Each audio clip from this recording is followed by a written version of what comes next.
దాదాపు 2 ఏళ్ల పాటు అజ్ఞాతంలో ఉన్న కొడాలి నాని కూడా నేను అంబటి రాంబాబుని పరామర్శించడానికి వెళ్ళి అక్కడ పెద్ద పెద్ద మాటలు, ఈ ఉత్త కేకలు, కోతి బెదిరింపులు చూస్తూ ఉన్నాను. మన ఊర్లలో చూస్తూ ఉంటాం కదా, కోతి మనల్ని బెదిరించడానికి వచ్చినప్పుడు దగ్గర దాకా వచ్చి బెదిరించి టక్మని పారిపోతూ ఉంటుంది.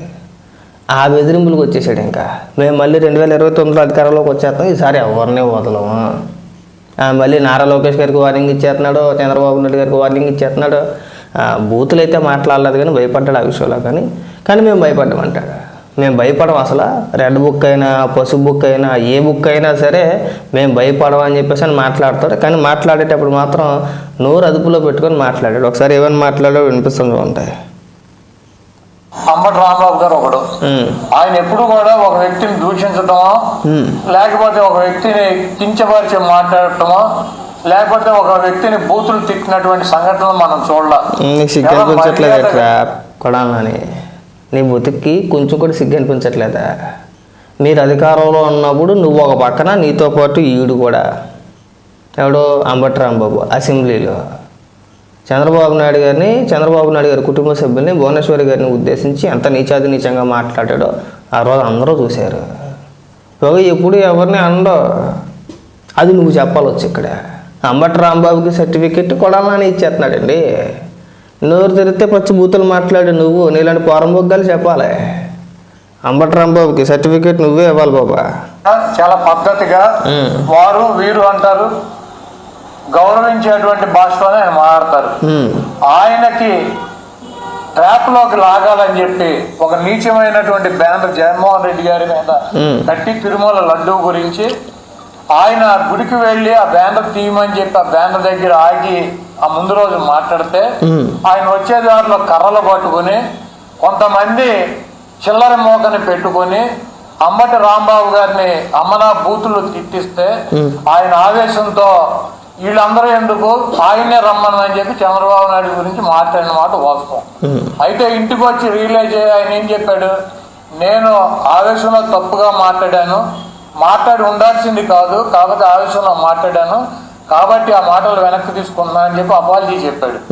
అయినా కూడా ఏదో అంబటి రాంబాబు గారి ఇంటి మీద దాడి చేస్తే ఈ అంబటి రాంబాబు ఇంటి మీద దాడి చేసిన వాళ్ళు కూడా ఇప్పుడు ఏదైతే మీరు చెప్పుకోతున్నారో వాళ్ళు కూడా తర్వాత రిలీజ్ అయ్యారు.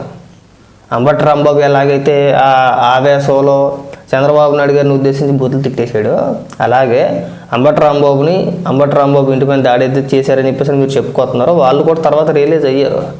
ఆవేశంలో చేశారని చెప్పేసి వాళ్ళు కూడా అనుకున్నారు, వాళ్ళు కూడా పశ్చాత్తాపడ్డారు. అయిపోయింది. ఇంకా దానికి ఇబ్బంది ఏముందండి? అంత వయసు వచ్చింది, ఎద్దులాగా ఎదిగో ఒకసారి మంత్రిగా చేసి తగలడ్డావు, నీ బొత్తికి సిగ్గు చెరవలేదు. నీకు అక్కడ ఏం జరిగిందో వాస్తవానికి తెలియదు.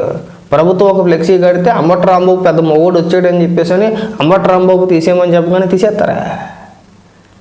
మీరు ఏమన్నా డిక్టేటర్లా? మీరు తీసేయమని చెప్పగానే తీసేస్తానికి వచ్చే దారిలోనట్ట కొంతమంది అల్లరి మోకలు కర్రలు పట్టుకొని అన్నారట. కర్రలు పట్టుకొని ఏమీ లేరు. ఈ పోటుగాడు లేదా నీ పక్కన ఉన్న పోటుగాడు 24 గంటల్లోగా తీయకపోతే నేనే వచ్చి చింపేస్తాను, ఎవడాపుతాడు రండి చూద్దాం అన్నాడు. సరే చూద్దామని చెప్పి సవాల్ ఇసిరాడు కదా, ఎంత పెద్ద పోటుగాడు వస్తాడు కదా అని చెప్పేసి తెలుగుదేశం పార్టీ కార్యకర్తలు కూడా అక్కడికి వచ్చారు. వచ్చిన మాట వాస్తవం. అదే సమయంలో అంబటి రాంబాబు కూడా వచ్చాడు. అంబటి రాంబాబు వచ్చినప్పుడు ఎవడో కూడా వెళ్ళి అంబటి రాంబాబు కారిపోయినో అంబటి రాంబాబు పైన ఎవడో దాడి చేయలే, ఎవడో బూతులు తిట్లా.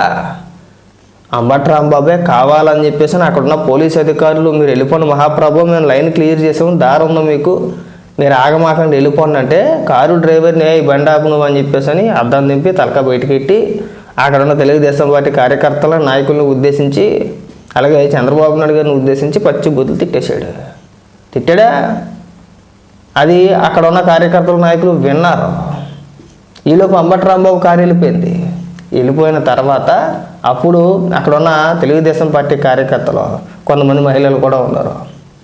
బూతులు తిట్టి వెళ్ళిపోతావేంట్రా లాకొడక అంటే అంబటి రాంబాబు మాట్లాడాడు కదా, దమ్ముంటే ఇప్పుడు వచ్చి మాట్లాడరా, మా ముందు వచ్చి మాట్లాడు, కారులోంచి తిట్టేసి వెళ్ళిపోవడం కాదని చెప్పేసి అప్పుడు మాట్లాడారు. అంటే మీరు లాకొడక అంటే తిరిగి మిమ్మల్ని అంబటి రాంబాబు గారు లేదంటే కొడాలి నాని గారు అంటారు కదా, తిరిగి అదే భాష ఉపయోగించారు. పైగా ఇంటికి వెళ్ళి రిలీజ్ అయిపోయాడట.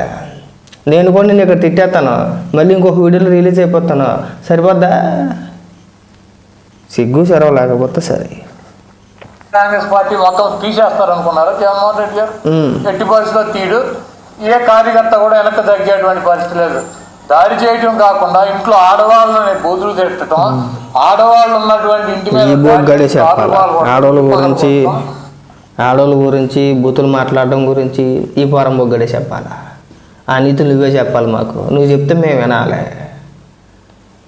మీరు అధికారంలో ఉన్నప్పుడు పచ్చి బూతులు మాట్లాడేసిడు. ఇది వల్లభనేని వంశీ ఆధీనంలో గన్నవరంలో కొంతమంది పైన దాడి చేయించారు. అప్పట్లో వీళ్ళే పచ్చి బూతులు తిట్టించుకోరు. వీడు ఇక్కడికి వచ్చి నీతులు చెప్తున్నాడు. మాట్లాడు. ఆఫీస్ పగలు కడతాం, చేతగాని పోలీసులు దగ్గరుండి కాపలాగా ఉండి వాళ్ళకి ఎన్ని కూడా చేయించినటువంటి కార్యక్రమాలు. ఆయన అరెస్ట్ చేసి జైల్లో పెట్టారు. ఇప్పుడు ఏమైంది? 18 రోజుల్లో ఆయన బయటకు వచ్చాడు. ఈ రోజు వైఎస్ఆర్ కాంగ్రెస్ పార్టీలో కానీ రాష్ట్రంలో కానీ ట్రెండింగ్ లో ఉన్నటువంటి హీరో, సూపర్ హీరో ఎవడంటే అంబటి రాంబాబు. అప్పట్లో నువ్వు హీరోవే. 2019లోనే నువ్వు బూతులు మాట్లాడడం ఎప్పుడైతే స్టార్ట్ చేసావో అప్పట్లో నువ్వు కూడా వైఎస్ఆర్సీపీ పార్టీలో సూపర్ హీరో. నువ్వు మామూలు హీరో కాదు. నేను జాకీలు పెట్టి లేపేవారు నానే, మామూలుగా లేపేవారు కాదు. అయ్య బాబాయ్, మా అన్న పులి, మా అన్న తోపు, ఒక మగాడు. దానికి తగ్గట్టుగానే నువ్వు కూడా ఆ ఎండిపోయిన వాళ్ళు వేసుకొని అలాగే మళ్ళీ మనం ఉండేదే కర్రపులలాగా ఉంటాం. మనం ఆ ఎండిపోయిన ఒళ్ళకి మరి 2 బత్తాలు తీసేసి ఇలా ఇక్కడ వెనక్కి ఎగరేసి సొక్కవు 2 బత్తాలు తీసేసి మెల్లో రుద్రాశ్రమాలను గట్ట వేసేసుకుని అప్పుడు నీ ఫీలింగ్ వేరే ఉండేది. మనం పెద్ద రౌడీ అయిపోయాం, మనం పచ్చి బూతులు మాట్లాడేస్తున్నాం, మనకి ఎక్కడికి వెళ్ళా కానీ విపరీతమైన ఫాలోయింగ్ వచ్చేసిందని చెప్పేసి ఆడు ఎప్పుడు 2 బత్తాలు తీసేసేవాడు. 2 బత్తాలు ఉండేవి కాదు, 2 బత్తాలు వెనక్కి వేసుకుని వెళ్ళివాడు. ఇలా మరి శాచరైట్లు వెళ్ళివాడు. ఆడు ఏమీ లేకపోయినా సరే, మనకేమీ లేదు ఇక్కడ, మనకేమీ లేకపోయినా సరే ఈ నడుస్తూ వెళ్ళేటప్పుడు మరి శాతి ఎలా చూపించేలా నడిచేవాడు ఇక్కడ. అప్పట్లో ఫీలింగ్ మాట్లాడుతుంది. నేను పెద్ద మగోని, నేను పెద్ద విలన్నా, నేను పెద్ద రౌడీని, నేను సూపర్ హీరోని అని చెప్పేసి. ఏమైంది? ఇవాళ ఇక్కడ దాకా ఎత్తుకుంటున్నాడు బత్తాలు. స్టంటే వేసారా? ఎందుకు వేసారు? అప్పట్లోనే చెప్పావు, ఓరి పిచ్చినా కొడక, నువ్వు అనవసరంగా బీపీలు పెంచుకో, మాకు కోసి కుట్లేస్తారని చెప్పేసి అంటే ఎన్నాడు కాదు. ఏమైంది? ఎవరికి ఏమవుదో కానీ మాట్లాడే విధానాలు మారుతాయి. ఒకసారి కేసు ఇట్లా లోపలైతే నెక్స్ట్ టైం మనం ఇలా మాట్లాడకూడదు. అంతే, ఎవరి మీద కేసు పెట్టినా అంతే కదా. ఎవరు చూడు, గతంలో పోసాని కృష్ణమూర్లే పచ్చి బుద్ధులు మాట్లాడేసేవాడు. ఆ బోరుగడ్డ అనిల్ గడు పచ్చి బుద్ధులు తిట్టేసేవారు. అలాగే వల్లభనేని వంశీ కావచ్చు, నువ్వు కావచ్చు, అంబటి రాంబాబు కావచ్చు, లేదంటే జోగి రమేష్ కావచ్చు, లేదంటే మీ పార్టీ అధికార ప్రతినిధి కొంతమంది, సాక్షి డిబేట్లో కొంతమంది, వీళ్ళంతా కూడా నోటుకు వచ్చినట్టు ఇష్టానుసారంగా మాట్లాడేవారు. ఒకసారి జస్ట్ అలా లోపలికి వెళ్ళి వచ్చిన తర్వాత చూడండి, చక్కగా సాంప్రదాయబద్ధంగా మాట్లాడుతున్నారు. నోటంటే బూతులు లేవు. పోసాని కృష్ణమూర్తి అయితే ఇంకా రాజకీయాల నుంచి పక్క తప్పుకున్నాడా? వల్లభనేని వంశీ మీడియా కనబడితే కనీసం ఒక మాట నోటంటే బయటికి రావట్లేదు. కంట్రోల్ అయ్యారు కదా, అంతే చాలు. దానికోసమే, అంతకంటే ఏమీ లేదు కదా. అక్కడ దాకెందుకు నువ్వు 2 ఏళ్ళు పోసేసుకున్నావు, నువ్వు ఏళ్ళు కుట్లు ఏం చేసుకున్నావు అంతేనా? 2 ఏళ్ల పాటు నువ్వు మాట్లాడగలిగేవా? లేదు. అది అలా ఉంటుంది. అంటే భయం అంటే అలా ఉంటుంది.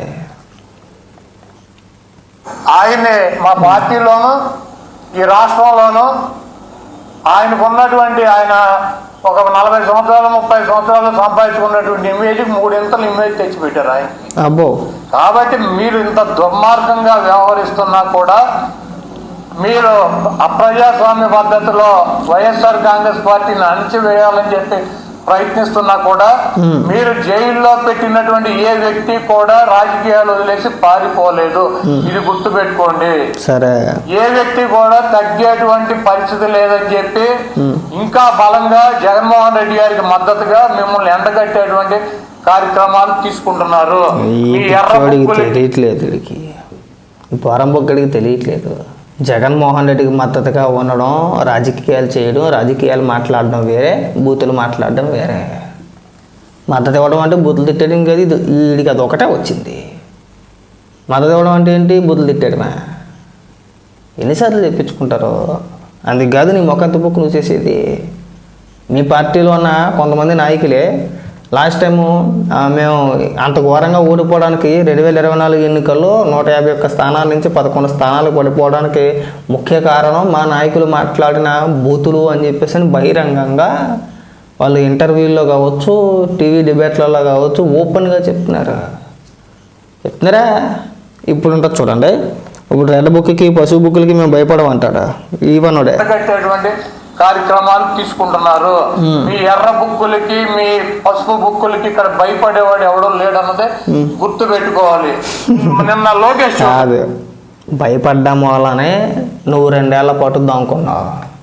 భయపడ్డారు కాబట్టికే గతంలో మీరు మాట్లాడిన మాటలకి, మీరు వాడే భాషకి ఇప్పటికీ చాలా తేడా ఉంది కదా. గతంలో నువ్వు ఎప్పుడు ప్రెస్ మీట్ పెట్టినా చంద్రబాబు నాయుడు గారిని ఉద్దేశించి బూతులు తిట్టకుండా ఏ ప్రెస్ మీట్ అయినా కంప్లీట్ చేసావా? లేదు కదా. ఇవాళ చూడండి చక్కగా మాట్లాడుతున్నావు. భయపడ్డావు కదా, దాన్నే భయపడ్డామంటారు. ఇంకంతకన్నా ఏం కావాలి? భయపడ్డావు. వద్దురా బాబు, గతంలో మనం ఇప్పుడు మాట్లాడితే మనం చెక్కేస్తారు, లోపలేస్తారు, ఎక్కడ కనబడతారు కుక్కను కొట్టినట్టు కొడతారు. అలాంటి అవకాశాలు కూడా ఉంటాయి. మన ఒళ్ళు మన దగ్గర పెట్టుకోవాలి. మన ఈపి కాసేయకూడదు, మనం నోరు జారి ఈపి కాసేయకూడదు. జాగ్రత్తగా ఉండాలి. భయపడ్డావా లేదా?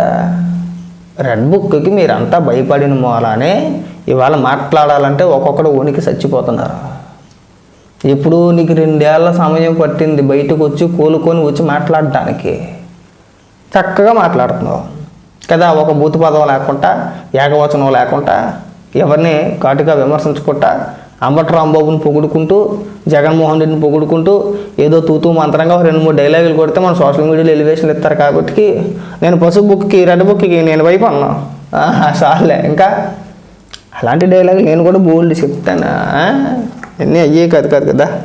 జగన్మోహన్ రెడ్డి గారి పేరు రాశారా అని అడిగితే జగన్మోహన్ రెడ్డి గారి పేరు ఉందో లేదో మీ త్వరలో తెలుస్తుంది.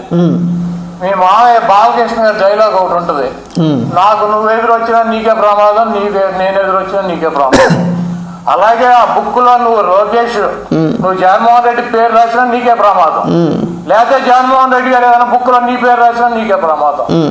కాబట్టి జగన్మోహన్ రెడ్డి గారిని తక్కువ చేసో, జగన్మోహన్ రెడ్డి గారిని భయపెట్టో, జగన్మోహన్ రెడ్డి గారిని నైతికంగానో లేకపోతే అబద్ధాలు చెప్పో దెబ్బతీయాలన్నటువంటి మీ కుట్రలో శాశ్వతంగా ఫలించో. ఏదైనా ఒక ఎన్నికల్లో ఫలిస్తాయి. అదేవిధంగా అంబటి రాంబాబు గారు లాంటి స్వచ్ఛమైనటువంటి, నికార్స్ అయినటువంటి వైఎస్ఆర్ కాంగ్రెస్ పార్టీకి, జగన్మోహన్ రెడ్డి గారి కుటుంబానికి అండగా ఉన్నటువంటి